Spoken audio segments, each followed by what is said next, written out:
All right, welcome, family. Welcome back to another one of our podcasts. Today, I'm super happy once again to be with a good friend and Tai Chi player. Not only Tai Chi player, but Tai Chi teacher as well. Today, we have Sister Pamela Dye from Forever Tai Chi, and she's going to be sharing with us such an incredible experience that she's gone through on this journey of Tai Chi and Qigong. And I just can't wait to hear her share with everyone. So let's get right into it. Sister Pam, welcome. Thank you. Well, thank you. Thank you for such a nice introduction. I'm humbled. You're very welcome. So if you would you first of all introduce yourself to everyone, let them know who you are if they don't know, and share a little bit about your personal background, Tai Chi, martial arts, Qigong, whatever it may be. Sure.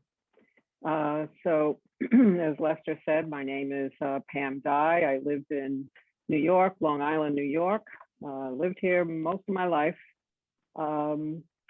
I have been teaching Tai Chi for about 18 years, Tai Chi and Qigong, but I'm just a novice, okay? I've always been interested in martial arts. Started back in college. I guess I was dating somebody at the time and pulled me into a Kung Fu class, and I loved it. You know, the kicking and the punching and the exercises and the stretching, and really got you in shape and really good discipline. So I kept that up through college and even after college, and fell off the wagon a little bit when I moved. I was out of town. I moved back to New York, and then back in 2001, I had shoulder surgery, and I knew I could not do Kung Fu. It was just too rigorous. But I did pass a place about a mile from my house, you know, a little building. They had Kung Fu, Tai Chi, yoga, sign up. And I said, let me try it. So I tried it, tried a few classes, and I loved it. So that was since 2002. So I've been at it ever since. Back in, I'd say, I probably have the dates a little wrong, but around 2011, 2012, my Sifu moved from the area. And we had a pretty good calling of students. And of course, when your Sifu moves, people are just like, who's going to teach? So I decided to just keep the classes going as best as I could. And of course, people just kind of went their own way. But, you know, I kept it up as best as I could. When he came into town, he did a few workshops, and that brought people back together. But eventually people just dropped off. But I decided to start my own classes in 2013, Forever Tai Chi. And I've been doing that ever since. I have a few classes a week. I don't overburden myself. But teaching Tai Chi to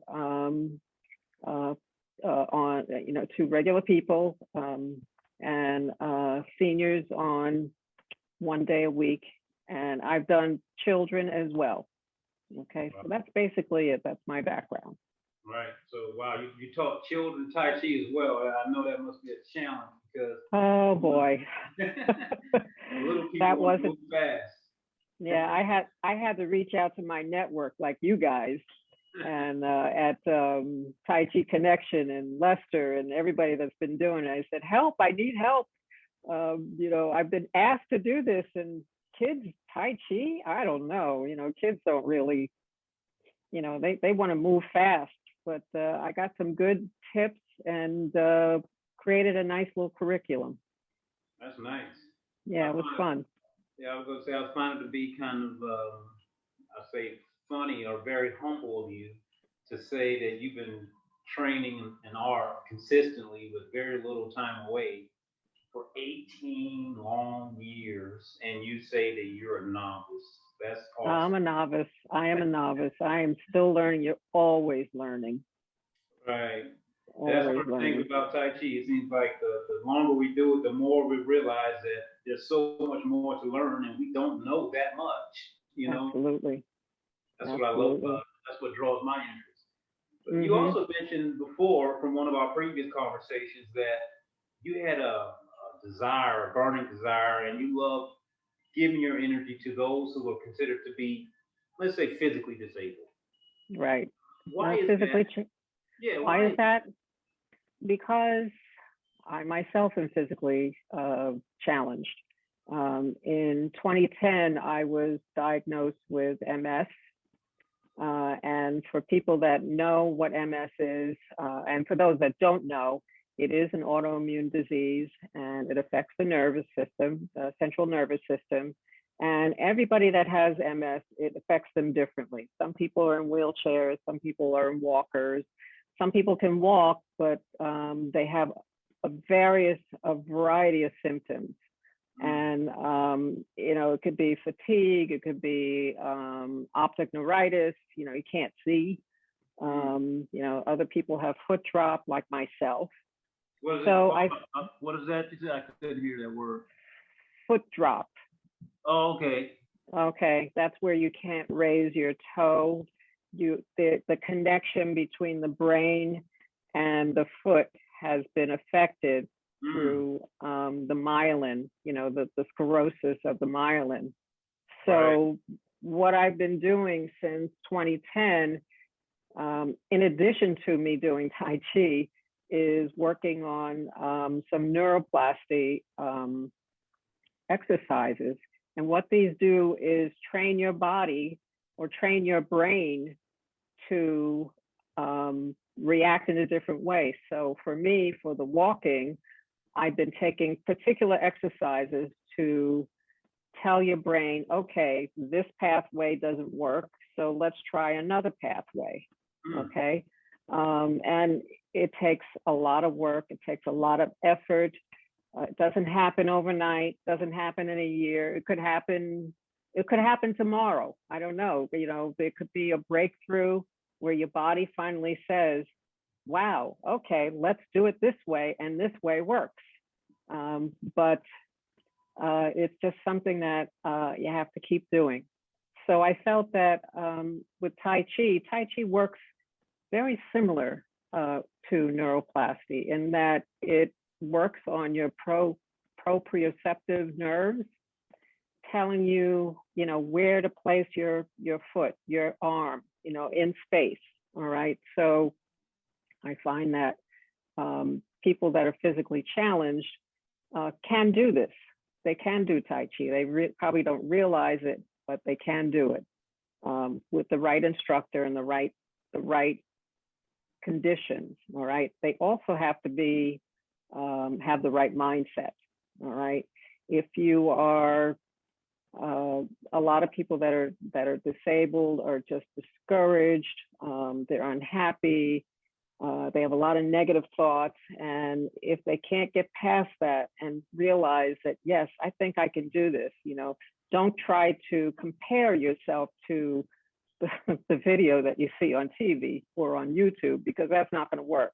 Okay, you have to prepare your mind and say, I can do that. Okay, it'll take a lot of mini steps, but I can do that. Right. So that is the mindset. That's phenomenal. So on your personal journey with dealing with Tai Chi as a health modality, I would say, have you seen any other benefits other than what you mentioned with your MS? Anything outside of that scope? Sure. I mean, Tai Chi really helps you relax.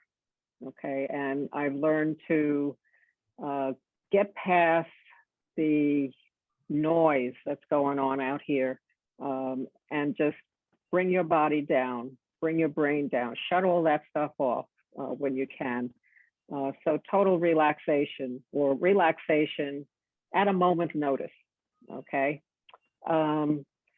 Yes, flexibility, balance at times is off, but I know what I have to do to get my balance in. And, so that's helped me as well. Okay, but mainly centering myself and staying relaxed and being in the moment. Okay, that's really important. Yeah, that's a big one. So you said you teach in New York right now, right? Upstate New York, Hmm. and you Yes, teach I do. a variety of classes that are specialized for seniors. You also teach for the little people. I call them little people, for children. Well, yeah, the youngsters. I did that for a couple of years, but they decided to stop that program. So, but it Uh, was an experience. It was an experience. It right. was an experience. Something that I learned to develop. But that was kind of fun. Um, but I've done on occasion. I've taught some classes for support groups, MS support groups. Came in and ran a program just for like an hour. Okay, it Right. wasn't like a consistent every week. Um, I've done a few of those, and I had one private student that I worked with, and she was doing really well, and then she had to drop out. But you can see the progress, just from applying yourself and the person wanting to do this. It was really amazing to see. Yeah. Transformation, huh? A real transformation. Yeah. Not only physically, you can see people who emotionally change and everything else. Right, What right. about, I would say people who are like severely disabled, maybe like a paraplegic or someone who's pretty much spending most of their time in a wheelchair or In something a like that. Can wheelchair. you accommodate those individuals as well as your Ab- team? Absolutely. Actually, in the 2008 Beijing Paralympics, they Hmm. introduced wheelchair Tai Chi. Oh It wow. was amazing to watch. These people trained with a sifu or whomever, and it was amazing to watch them doing the postures and turning the wheelchair around and going into, you know, different different directions. Okay, Right. which Tai Chi does, um, but it didn't stop them, and that shouldn't stop anyone. Okay, whether they're in a wheelchair or using a rollator or using a walker or using a cane, it doesn't matter. They can still do it. Yeah. Okay. It's still, it's, or a chair. Okay. Right. Seated Tai Chi, That's true. seated Tai Chi. That's true. It's important. That makes me think of Brother Carrier. Remember Brother Steve Carrier? He was on the Yes. Facebook group. He's Oh, been in a wheelchair, I think, his whole life, and he's phenomenal, man. The guy, he can move around, and his leg he never gives up. He's such an encouragement. And he also has a yeah. YouTube channel showing how he does things like getting in and out of the wheelchair using Right. principles. So Yeah. it's He's amazing. I just tip my hat to that guy. I was like, wow, he should be everybody's hero. He yeah, really should. So strong his upper body is so strong that he can just push himself around and move around like that. I was just like, wow. yeah, and People should amazing not enough, complain. I have no complaints at all, man. After just talking to Brother Steve, there's no complaints out of me. You can believe that. Mm, Well, yeah, yeah. sadly enough, with him being wheelchair ridden, he was actually attacked by a group of young kids before, and What? yeah, Oh and no. he was able to overcome that attack. Insist on Wow. running away, and they were surprised, because he Yeah. was in a wheelchair. He was getting in his car, and they tried to Mhm. ambush him while he was getting in his car, and Wow. he came out Well, on the favorable side of that accident. And they also caught the guys that tried to do that to him because they got him on the video camera. So I was like, wow, that's so awesome. You know? I'm just trying to visualize him using his kung fu moves to Yeah, to yeah. I would hate to have him grab me with those big strong arms. That's for no, sure. I know. So we've been talking about people who have different types of physical limitations or challenges or whatever. What Mhm. about our community who consider themselves to be just regular or average or somebody who's Yeah. looking for a good exercise? Can they Mhm. also look forward to similar type benefits as you mentioned, or Absolutely. Tai Chi is a moving meditation. It's for health, and it's for everything. You know, Qigong, there's Qigong in there, but just learning the internal arts is so beneficial for everyone. So it's for everyone. Right. My students, I've asked them, and I think most of them are doing it for the health reasons, just for mindfulness practice, and just feeling the relaxation, you know, some stretching, a couple of them are interested in the martial aspect, but most people are interested in the health benefits. Right. So if you would, for our audience here, would you give like a very basic definition or description in regards to what qigong is? Mm-hmm. Most people never heard of that word before. For Qigong, I just tell people that it's Tai Chi without the martial application. All right. It's repetitive movements, and you are focused on each movement, and you're using visualization. You use it in Tai Chi too, but use more visualization in Qigong to internalize the practice. Okay, but it's all repetitive movement. There are some Qigong forms, but in general, it's just doing the repetitive movement and internalizing that using visualization. And, you know, with the health benefits, especially when it's targeting the organs, the internal organs, and your meridians, that is, I think that's the true benefit of using the Qigong. Yeah, I like that definition. Actually, I actually kind of describe it being very similar to what you just described. I was going to ask you, how would you describe it?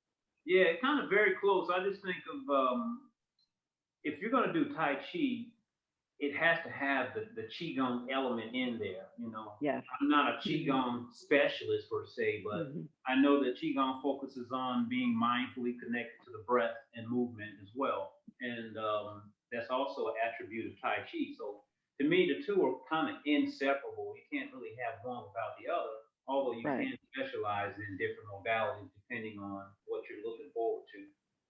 So I tend to actually share a little bit of both with people who choose to learn from me.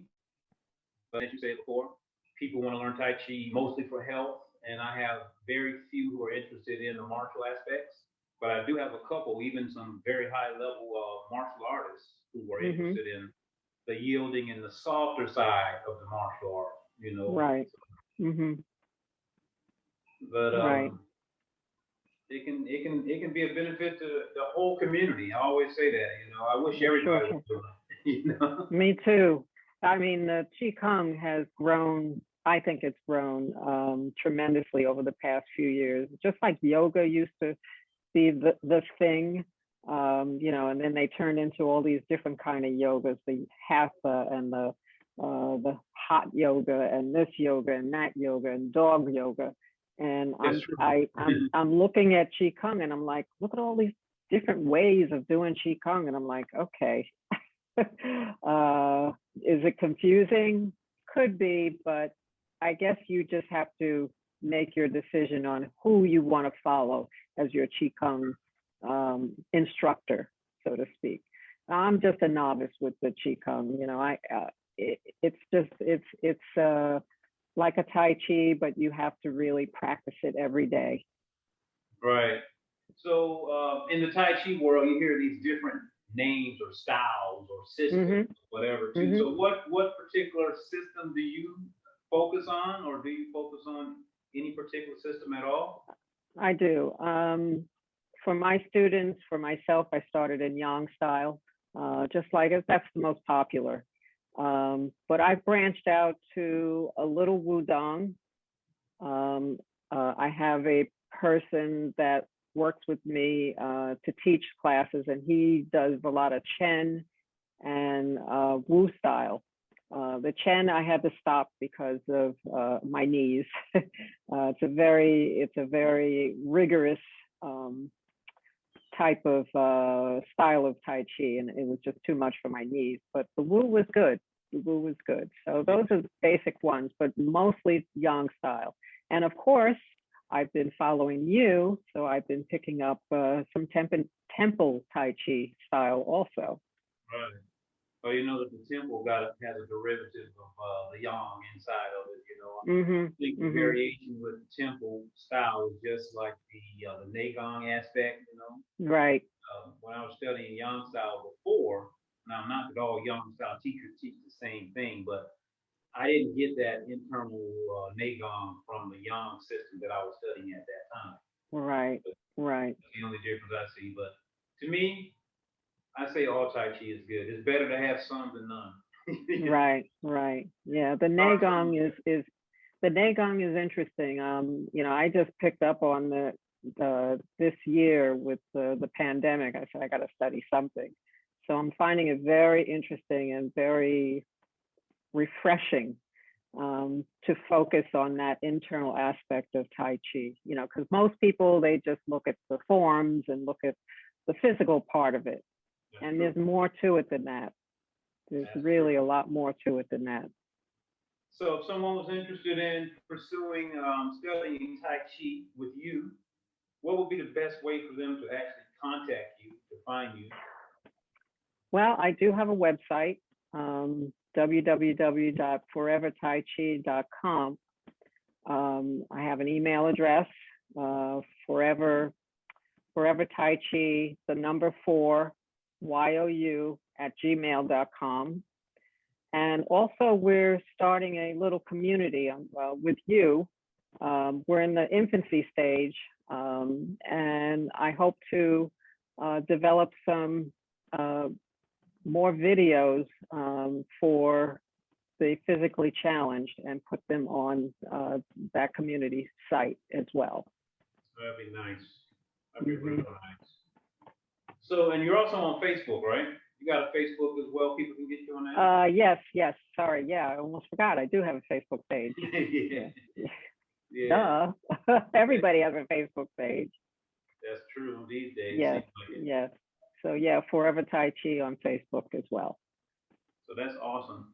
So Sister Pam mentioned the community that we started, which is an online, I call it Global Resource Center.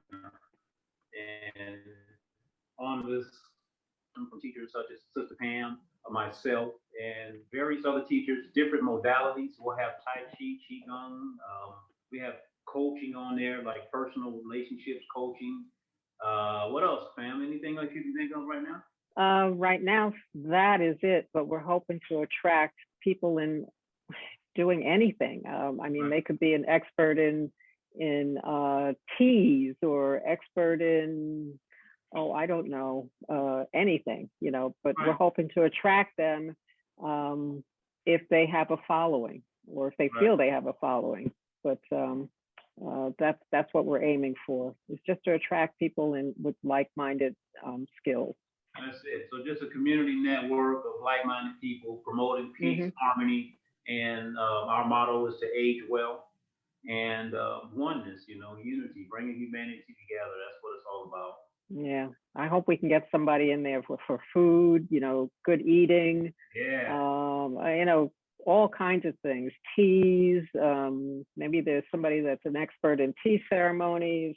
I don't know. You know, it could be anything. Yeah, actually, I'm just speaking with an associate chef, and hopefully he will be coming on board as well. Oh, that would be nice. Yeah, that would be nice. Organic, healthy cooking and stuff like that. So we'll see how that works out. Yeah, we're looking forward to it. Absolutely. Well, I think I covered everything that I wanted to ask you in regard to what you offer to our world, not just your local community, but all over the world with the internet. And I'm not sure if you wanted to ask me anything before we wrap it up or not. Well, for Lester, why don't you tell us a little bit about Tai Chi 360? Okay, well, Tai Chi 360 is actually a project that we embarked on officially, I say maybe a year and a half, almost 2 years ago. Mm. And for me, the Tai Chi 360 is basically carrying on my Sifu, my teacher, Ron's dream. And his dream was to bring Tai Chi back into what I call full circle, meaning that it's not only a health exercise, but it's also a martial art, a way of life, to bring that old way back. And Mm-hmm. that's what I'm focused on doing, and I'm going to keep doing it. And it is my life right now. And I'm having fun doing it, attracting other martial artists, and just seeing what Tai Chi really has to offer to our community, The old, Right. I say bringing back the old school. So Right. that's what it's Right. all about. And you're on Facebook as well. Yeah, you can get me on Facebook. I started a group on Facebook about back in 2012, Tai Chi Mm-hmm. Connections. You can Mm-hmm. come there and send a request for membership. You can send me a personal request as well. YouTube, we're on YouTube, Tai Chi 360. You can look for Sifu Lester on there. We have a lot of content on there, hundreds of videos already. Right. I also have a Patreon that I teach on every day, 7 days. We're teaching something. We're teaching Tai Chi. We're teaching meditation. I have a free meditation class every day. May not accommodate your schedule, but if you're willing to get up a little bit earlier, you can join us for our meditation. It's at 5:45 a.m. Eastern Standard Time. I know it's early, but some people are actually showing up. So come on out, That's family. great. Come on out That's and great. get on board. Get on board. That's great. Yeah. That's Thank you what I very say. much. Get on board. Time to get on board. Yeah, it's time for us to take our health seriously, and that's what it's all about, really. To take our Mm-hmm. health seriously and to age well. We do not have to be old and decrepit. We can age well and not be a burden on our loved ones. You know what I'm saying? Right. Yeah, Exactly. that's one Exactly. of my things. I want to age well and be helpful, useful throughout my life. So, Yes. Yes. but anyway, it was an honor. Thank you very much. Thank thank you. And I look forward to our next one because I know we will most certainly do it again. I'm sure we will. Right back at you, sister. Take care. Have a great day.